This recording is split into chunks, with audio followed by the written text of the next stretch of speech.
Hello बच्चों, मेरी किताब चैनल पर आप सभी का बहुत बहुत स्वागत है। पिछले पार्ट में हमने आपको कर चले हम फिदा पाठ का कवि परिचय और कविता का संक्षिप्त में सार समझाया था।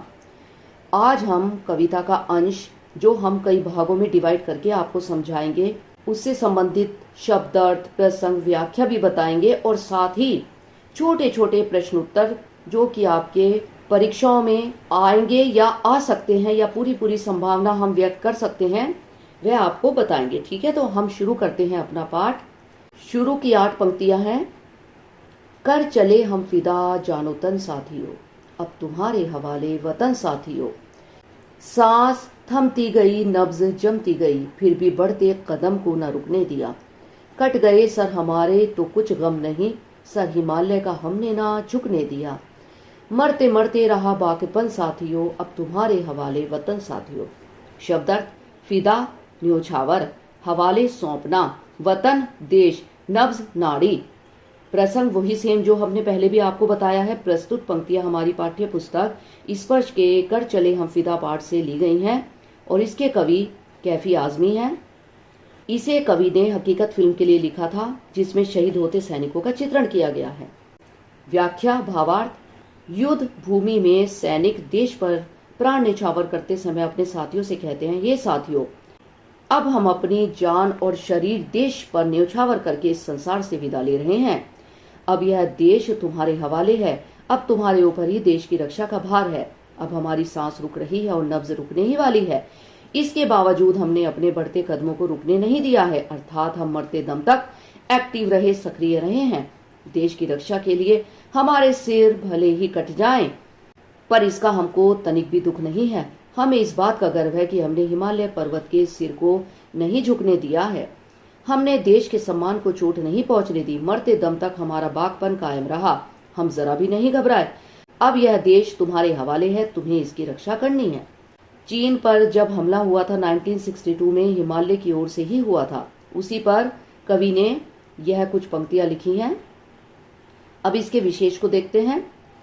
उर्दू शब्दों का भरपूर प्रयोग किया गया है और मरते मरते में पुनरुक्ति प्रकाश अलंकार है जो कि शब्द बार बार आया है। ठीक है, भाषा सरल है।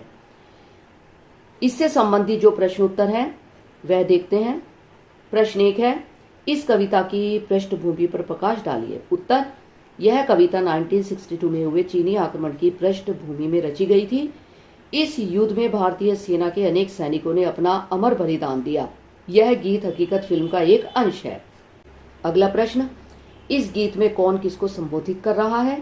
उत्तर: इस गीत में देश की रक्षा में बलिदान होने जा रहा सैनिक अपने आने वाले साथियों को संबोधित कर रहा है। अगला प्रश्न, शहीद होने वाला सैनिक अपने साथी से क्या कह रहा है?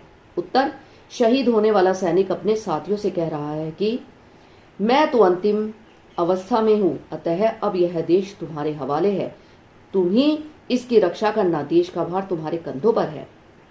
अगला प्रश्न, शहीद होने वाले सैनिक को अपनी किस बात पर गर्व है? उत्तर: उसको गर्व है कि भले उसकी सांस थमती चली जा रही है, नब्ज थमती चली गई, पर उन्होंने अपने बढ़ते कदमों को रुकने नहीं दिया।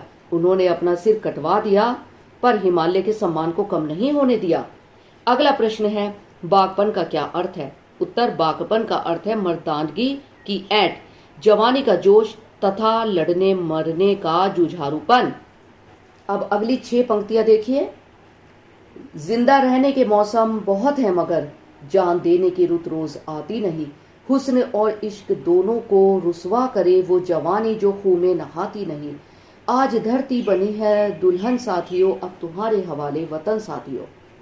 इसके शब्दार्थ: मौसम ऋतु, रुत ऋतु, हुस्न सौंदर्य, इश्क प्यार, रुसवा बदनाम, खून खून। प्रसंग: प्रस्तुत पंक्तियां हमारी पाठ्य पुस्तक स्पर्श के कर चले हम फिदा पाठ से ली गई हैं और इसके कवि या इसके रचयिता कैफी आजमी हैं। उन्होंने देश के सैनिक अपना अमर बलिदान देते हुए गर्व का अनुभव करते हैं, यह इसके अंदर उन्होंने बताया है। ठीक है। व्याख्या भावार्थ: देश की रक्षा करते हुए सैनिकों को गर्व होता है। वे कहते हैं, जिंदा रहने के तो बहुत अवसर आते हैं, पर देश पर कुर्बानी देने का मौसम यानी कि अवसर कभी कभी ही आता है। जवानी की सार्थकता यह है कि वह देश की रक्षा के लिए अपना रक्त बहाएं। जो इससे बचता है वह सौंदर्य और प्रेम दोनों को बदनाम करता है।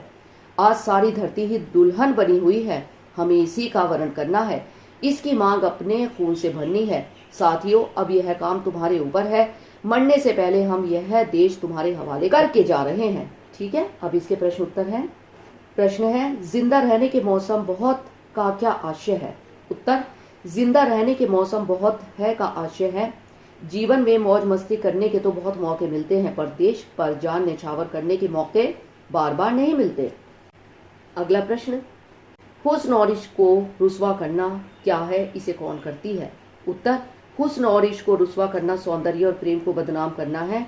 ये काम जवानी में होते हैं। जो जवानी देश की रक्षा में शत्रु का सामना करते हुए खून में नहीं नहाती, वह हुस्न और इश्क दोनों को रुसवा करती है। ऐसी जवानी बेकार है। अगला प्रश्न, धरती की तुलना दुल्हन से क्यों की गई है? उत्तर, धरती अर्थात मातृभूमि को सबसे प्रिय बताने के लिए उसकी तुलना दुल्हन से की गई है। सैनिकों के लिए देश की धरती दुल्हन के समान प्रिय है। अगला प्रश्न, इस काव्यांश का संदेश क्या है? ये काव्यांश जो कि हमने अभी आपको 6 पंक्तियां बताई है। जिंदा रहने के मौसम बहुत है, मगर जान देने की रुत रोज आती नहीं।